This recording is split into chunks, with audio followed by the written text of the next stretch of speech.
အရှင်ဖယားနိဗ္ဗာန်သွားရလမ်းကြောင်းကိုတတိယအရွယ်မှာမှကျင့်ကြံလို့ရပါသလားအခုကပထမအရွယ်မှာပါဒုတိယအရွယ်မိဘကျေးဇူးဆက်ချင်ပါတယ်ရိုသေလေးစားစွာမေးမြန်းပါရစေနော်အရှင်ဖယားဖြေတော်မူပေးပါတဲ့ဒီမှန်ကလောကနီတိကျမ်းလာတဲ့စကားကိုအတူယူပြီးပြောတာပါလောကနီတိကျမ်းမှာပထမအရွယ်မှာပညာရှာဒုတိယအရွယ်မှာဥစ္စာရှာတတိယအရွယ်မှာတရားရှာလို့ဆိုထားပါတယ်လောကနီတိကျမ်းဟာဖယားဟောတွေပါတာမှန်ပေမဲ့အားလုံးကဖယားဟောမဟုတ်ပါဘူးเนาะ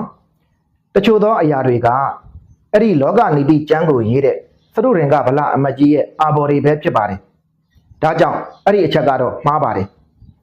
ဘာကြောင့်မှားတယ်လို့ပြောရတာလဲဆိုရင်လူဟာဘယ်နေ့ဘယ်ချိန်မှာသိမယ်ဆိုတာမသိနိုင်တဲ့အတွက်တတိယအရွယ်မရောက်ခင်ပထမအရွယ်မှာတည်းကသိသွားပြီဆိုပါကနိဗ္ဗာန်ရောက်ကြောင်းတရားကိုကျင့်ကြံလို့ရတော့မှာမဟုတ်ပါဘူးเนาะဒါကြောင့်တရားအလုပ်ကိုလုပ်တဲ့နေရာမှာပထမအရွယ်ဒုတိယအရွယ်တတိယအရွယ်ရဲ့လို့ရွေးမနေပဲနဲ့